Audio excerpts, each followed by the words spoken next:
अस्सलाम वालेकुम दोस्तों, मैं हुसैन खान। आज हम कवर करने लगे हैं चिलब्लेन को कि चिलब्लेन क्या है। चिलब्लेन एक ऐसी बीमारी है जो 30 से 40% लोगों में सर्दियों में पाई जाती है। ये ज़्यादा ख़वातीन में होती है, मर्दों की निस्बत मर्दों में कम पाई जाती है और ख़वातीन में ज़्यादा होती है। इसमें होता क्या है, इसमें आपकी हाथों और पैरों दोनों या दोनों में से एक की उँगलियों में ख़ारिश का होना, सूजन होना, हीट निकलना, ज़ख्म बनना, उंगलियों में रेडनेस होना, ये सब चीज़ें चिलब्लेन कहलाती हैं। अब इसको क्योर कैसे कर सकते हैं? इसको क्योर करने के लिए सबसे पहले आपको इसका केयर करना पड़ता है। केयर में आपको ये चाहिए कि आपने अपने हाथों और पैरों को कवर करना है दस्तानों से और सॉक्स से। क्योंकि इसमें जब आप अपने हाथों और पैरों को एकदम से हीट और कोल्ड की तरफ लेके जाते हैं, तो ये आपकी जो हाथों और पैरों की उंगलियों में जो बारीक वेन्स होती हैं, बारीक नसें होती हैं, उनमें सिकुड़ना शुरू हो जाता है और उसके साथ उनमें इन्फ्लेमेशन भी होती है। सिकुड़ने और इन्फ्लेमेशन की वजह से आपकी उंगलियों में ख़ारिश, सूजन, ज़ख्म और हीट बनना शुरू हो जाती है। तो इसको केयर करने के लिए सबसे पहले जो चीज़ है वो केयर है। आपने अपने हाथों और पैरों का टेम्परेचर मेंटेन रखना पड़ेगा। एकदम से हॉट हॉट की तरफ नहीं लेके जाना और एकदम से आपने हाथों और पैरों को कोल्ड की तरफ नहीं लेके जाना। दूसरे नंबर पर आती है डाइट। डाइट में आपको जो चीज़ चाहिए वो है सबसे पहले अदरक, लहसुन और एक चुटकी हल्दी। एक चुटकी हल्दी आपने 1 गिलास पानी में डाल देनी है और इसके साथ जो एक छोटा टुकड़ा तकरीबन आधे इंच का टुकड़ा आपको अदरक का चाहिए होगा और एक फली आपको लहसुन की चाहिए होगी। अदरक और लहसुन आपने मुंह में रख के चबाते रहना और इतना चबाना है कि उसका पानी खत्म हो जाए। उसके बाद जो 1 गिलास पानी में आपने एक चुटकी हल्दी डाली हुई है, वो आपने साथ में उसको पी लेना है। अब इसका काम क्या है? इसका काम ये है कि ये आपकी ब्लड वेन्स में जो इन्फ्लेमेशन हो रही है, जो उनका सिकुड़ना हो रहा है, उनको जाके ये रोकती है, उसकी इन्फ्लेमेशन ख़त्म करती है और उनका सिकुड़ना रोकती है। इसके साथ-साथ जो आपकी ब्लड में ब्लॉकेज हो रही है वो भी ख़त्म हो जाती है। इस और आपका जो ब्लड गाढ़ा हो रहा है, गाढ़ापन हो रहा है ब्लड में, वो भी ख़त्म हो जाता है और इसके साथ जो हल्दी है वो एंटीबायोटिक का काम करती है। अच्छा, यहाँ पर आपको ये भी बताएं कि जो हमें हल्दी चाहिए होगी वो हमें बाजार वाली नहीं चाहिए।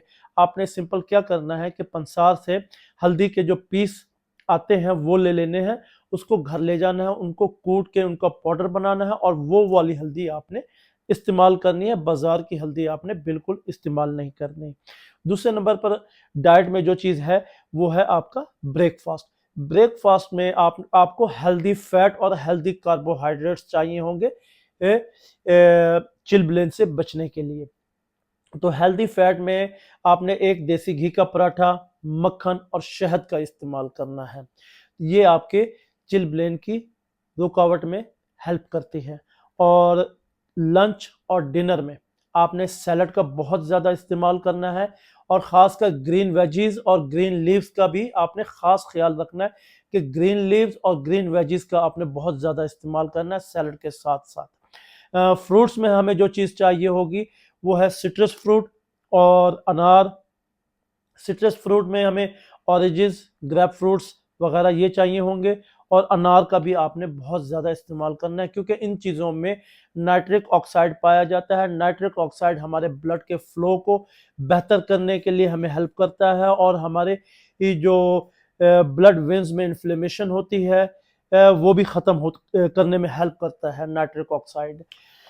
तीसरे नंबर पे जो चीज़ चाहिए हमें वो हमें चाहिए बीटरूट्स और गाजर। इन दोनों का मिक्सचर में हमें जूस चाहिए होगा क्योंकि बीटरूट्स और गाजर दोनों में भी नाइट्रिक ऑक्साइड पाया जाता है और L-आर्जिनाइन भी पाया जाता है जो हमारे ब्लड में जाकर हमारे ब्लड के फ्लो को बेहतर करते हैं और ब्लड वेन्स की इन्फ्लेमेशन को भी ख़त्म करते हैं, ब्लॉकेज को भी ख़त्म करते हैं। तो ये चीज़ें हमें डाइट में बहुत ज़्यादा और लाजमी चाहिए होगी। इन चीज़ों की मिकदार को आपने इस तरीके इस्तेमाल करना है कि आपको दिन में कम अज़ कम 2 मरतबा इनका इस्तेमाल कर पाएँ। तीसरे नंबर पर आती है ट्रीटमेंट। ट्रीटमेंट अब हमने कैसे करनी है। ट्रीटमेंट में हमें 1 किलो नीम के पत्ते चाहिए होंगे। नीम के पत्तों को आपने किसी बर्तन में रख के उसको थोड़ा सा कूट लेना है। कूटने के बाद उसमें आपने 2 लीटर पानी डालना है। पानी डालने के बाद उसको बॉईल करेंगे। बॉईल करने के बाद जब वो आपका 2 लीटर पानी 1 लीटर बच जाए तो उसको आपने उतार लेना है और उसको उसके साथ और पानी मिक्स करके अपने हाथों और पैरों की उंगलियों को उसमें डिप करना है और इतना डिप करना है कि वो पानी नॉर्मल हो जाए, ठंडा हो जाए, इतनी देर तक आपने डिप करके रखना है। डिप के दौरान आपके हाथों और पैरों की उंगलियों में हो सकता है कि आपको पेन बहुत ज़्यादा होना शुरू हो जाए, आपके हाथों और पैरों में जलन का होना शुरू हो जाए, खारिश हो जाए, लेकिन आपने इसको बर्दाश्त करना है। कुछ देर होगा, कुछ देर के बाद ये ख़त्म हो जाएगा। इसके साथ ये आपने दिन में 2 मर्तबा करना है। सुबह के टाइम कर लें और रात को सोने से पहले कर लें। इससे फ़ायदा क्या होगा कि जो आपके हाथों और पैरों की जो ख़ारिश है, जो जलन है, जो सोरनेस है, जो ज़ख्म बन रहे हैं, वो आहिस्ता-आहिस्ता क्योर होना शुरू हो जाएँगे। इस दौरान अगर आपको हाथ या पैर धोने की ज़रूरत पड़ती है तो आपने यहाँ पर साबुन का इस्तेमाल नहीं करना। साबुन की जगह पे आपने 1 गिलास पानी में 1 लेमन निचोड़ लेना है और किसी सॉफ्ट कपड़े से उसको आपने रब कर लेना है अपने हाथों और पैरों की उंगलियों पर भी। तो और सादा पानी से फिर इसको धो लेना है। ये हो सकता है कि आपका थोड़ा-सा टाइम लंबा हो जाए आपके हाथों और पैरों को क्योर करने में और वक़्ती तौर पर शायद आपको ये भी महसूस हो कि इससे आपको फ़ायदा नहीं मिल रहा, क्योंकि इसका रिज़ल्ट जो है ना वो बहुत कुछ लोगों में बहुत स्लो आता है और कुछ लोगों में बहुत जल्दी हो पाता है। तो इससे आपने टेंशन नहीं लेनी, आपने इसको दिन में 2 मर्तबा लाज़मी करना है और कम से कम 3 से 4 दिन लाज़मी करना है। 3 से 4 दिन में आपको इसके बेहतर रिजल्ट्स मिलना शुरू हो जाएँगे और आप इससे चिलब्लेन की बीमारी से निजात पा लेंगे। और चौथे नंबर पर जो चीज़ आती है वो ये है कि आपने मिट्टी और लॉन में 10 से 15 मिनट या 20 मिनट बगैर जूतों के नंगे पैर वॉक करनी है। 5वें नंबर पर जो चीज़ है वो ये है कि आपने 15 से 20 मिनट कम अज़ कम सनलाइट में बैठना है, धूप लेनी है और अपने हाथों और पैरों को डायरेक्ट धूप लगवानी है। अगर आप ज़्यादा टाइम बैठ सकते हैं तो वो बेहतर है, अगर नहीं बैठ सकते तो कम अज़ कम डेली 15 से 20 मिनट आप हाथों और पैरों की उंगलियों को सनलाइट में लाज़मी लेकर जाएँ।